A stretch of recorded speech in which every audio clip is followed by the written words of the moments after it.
Quem acompanha o mercado notou, né? Aquela queda recente e, vamos dizer, bem forte nas ações do Banco do Brasil, quase 7% num dia só. E se a gente olhar os últimos 12 meses, a desvalorização está ali perto dos 30%. Chama atenção, né? Com certeza. Acende um alerta para muita gente que está acontecendo ali, né? Exato. Então, hoje a nossa conversa vai ser para tentar entender melhor os fatores por trás dessa movimentação toda do Banco do Brasil. Destrinchar um pouco essa história, né? Ver o que realmente pesou aí. Isso. A ideia é esclarecer os pontos que levaram a essa queda e, assim, ter uma visão mais clara da situação atual do banco. E, ó, se esse tipo de análise te interessa, já sabe, né? Dá aquela curtida rápida e confere se você está inscrito no canal. Ajuda bastante a gente. Bom, vamos lá então. Por onde a gente começa? Talvez pela dependência do agro? Perfeito. Acho que esse é o ponto de partida. A ligação do Banco do Brasil com o agronegócio é, assim, muito forte. É quase umbilical, né? Define muito da operação deles, sem dúvida. Para ter uma ideia, os dados de março de 2025 mostram isso claramente. A carteira de crédito total era de 1,2 trilhão. Um número impressionante. E desse total, 406 bilhões, ou seja, 31,8%, quase um terço, era para o agro.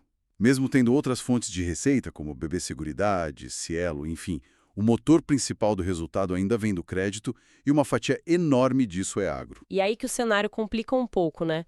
Porque o agronegócio está enfrentando desafios bem sérios ultimamente. Que tipo de desafios? Bom, primeiro, a taxa Selic. Em 15%, ela encarece demais o custo da dívida para o produtor rural. Isso pesa muito. Entendo. Juro dificulta para todo mundo e no agro não seria diferente. Exato. E soma a isso o aumento do custo de produção. Muitos insumos são cotados em dólar e o dólar, bom, a gente sabe como tá. Tô subindo. E para completar, as quebras de safra. As mudanças climáticas têm causado eventos extremos, afetando a produção em várias regiões. Uma combinação bem ruim, então. Selic alta, custo em dólar subindo e clima atrapalhando. O resultado direto disso tudo, a inadimplência no setor começou a subir de forma preocupante. Faz sentido. E imagino que isso bata direto nos números do banco, né? Direto. A inadimplência geral do banco, considerando atrasos acima de 90 dias, deu um salto. Foi de 2,90% em março de 2024 para 3,86% em março de 2025. É um aumento considerável em um ano. Quase um ponto percentual. Sim, e junto com a inadimplência subindo, vem outra coisa. A PDD, a provisão para devedores duvidosos. Ah, PDD. Teve aquela mudança na regra do Conselho Monetário Nacional, né, para provisão esperada. Exatamente. Essa mudança exige que os bancos façam reservas maiores e mais cedo para cobrir possíveis calotes futuros. E essa provisão entra como despesa no balanço, certo? Então impacta o lucro diretamente. Isso, impacta o lucro na veia. E aqui tem um ponto interessante para comparar. Se a gente olha a relação entre o que o banco provisiona e o lucro que ele gera, Sim.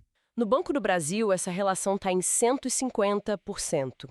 Quer dizer, para cada R$ 1 de lucro, ele está provisionando R$ 1,50. Nossa, 150% é muito alto. E comparado com outros bancos? Pois é, no Itaú, por exemplo, essa mesma relação está em 77%, bem menor. Isso mostra como as provisões estão pesando mais para o Banco do Brasil nesse momento. Entendi. É um impacto bem maior mesmo. Isso já se refletiu nos resultados recentes? Já. O lucro de maio, por exemplo, foi de apenas R$ 500 milhões, bem abaixo do 1,7 bilhão de reais de abril. Uma queda brusca de um mês para o outro. Sim, e o mercado, claro, já começou a ajustar as expectativas. A projeção para o lucro do segundo trimestre, que antes era de uns 5 bilhões, agora está mais para 3,3 bilhões, se o ritmo continuar assim. E a projeção para o ano todo? Aquela que o próprio banco deu de 37 a 41 bilhões. Essa parece cada vez mais difícil de alcançar nesse cenário. O mercado já trabalha com números abaixo disso. Bom, com o lucro caindo e essa necessidade maior de provisão, a conversa vai para os dividendos, inevitavelmente. Claro. O payout, aquele percentual do lucro que o banco distribui, pode diminuir. O banco pode segurar mais o dinheiro para reforçar o caixa. É uma possibilidade real, sim. O banco pode precisar ser mais conservador, né? Priorizar o fortalecimento das provisões agora. Mesmo que isso desagrade o investidor que busca renda. Exato. É um equilíbrio delicado. E vale lembrar sempre, o dividend yield que a gente vê hoje reflete o passado. Dividendo futuro depende de lucro futuro. E o lucro futuro está mais incerto. Entendi. Mas aí a gente olha para a avaliação da ação, para os múltiplos. E parece barato, né? Olhando os números frios, sim. O PVP, preço sobre valor patrimonial, está em 0,58. Quer dizer, o mercado está pagando 58 centavos para cada R$ 1 de valor contábil do banco. Isso geralmente sinaliza que está barato. Exato. E o PL, preço sobre lucro, está em 4,84 anos. São múltiplos baixos, historicamente baixos. Lembram níveis de 2015, 2016 ou mesmo 2021, momentos de estresse. Mas aí entra o porém, né? O risco estatal. Sempre ele.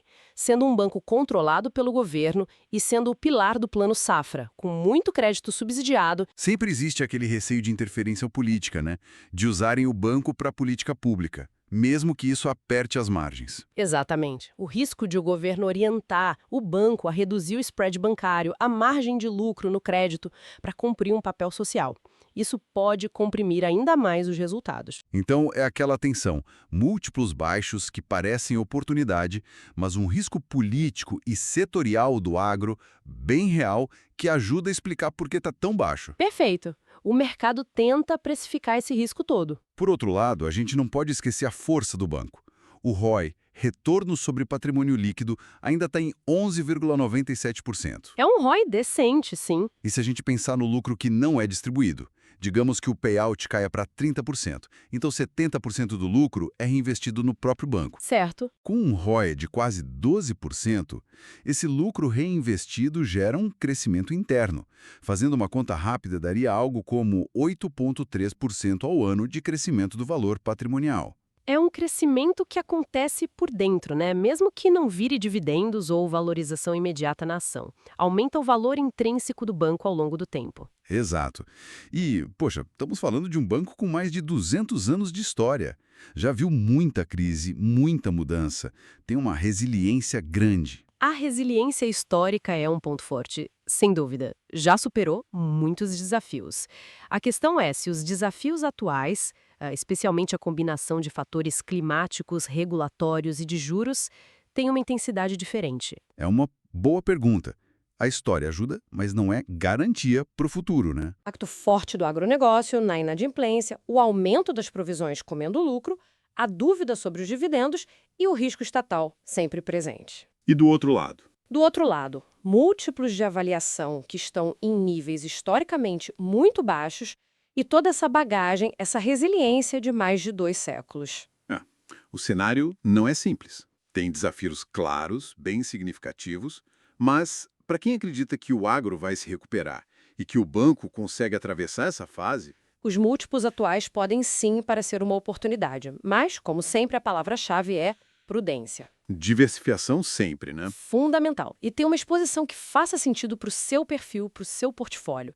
Porque essa melhora, se vier, pode levar tempo, ninguém sabe se é curto, médio ou longo prazo. Muito bom. E fica aqui uma provocação final para pensar. Nesse cenário todo que a gente desenhou, o quanto esse risco estatal que sempre existiu para o Banco do Brasil realmente justifica que ele negocie a múltiplos tão descontados, mesmo comparando com a própria história dele. É algo para refletir. Excelente ponto. E aí, para quem está nos ouvindo, o que pesa mais para você nesse momento do Banco do Brasil? São os desafios atuais, a inadimplência, as provisões, ou é o potencial de recuperação, os múltiplos baixos? Deixe seu comentário aqui embaixo, conta pra gente.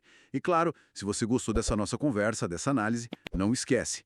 Curte o material, confere se está inscrito no canal e ativa as notificações para não perder os próximos vídeos. Lembrando, esse vídeo não é uma recomendação de investimentos. Um abraço e até a próxima.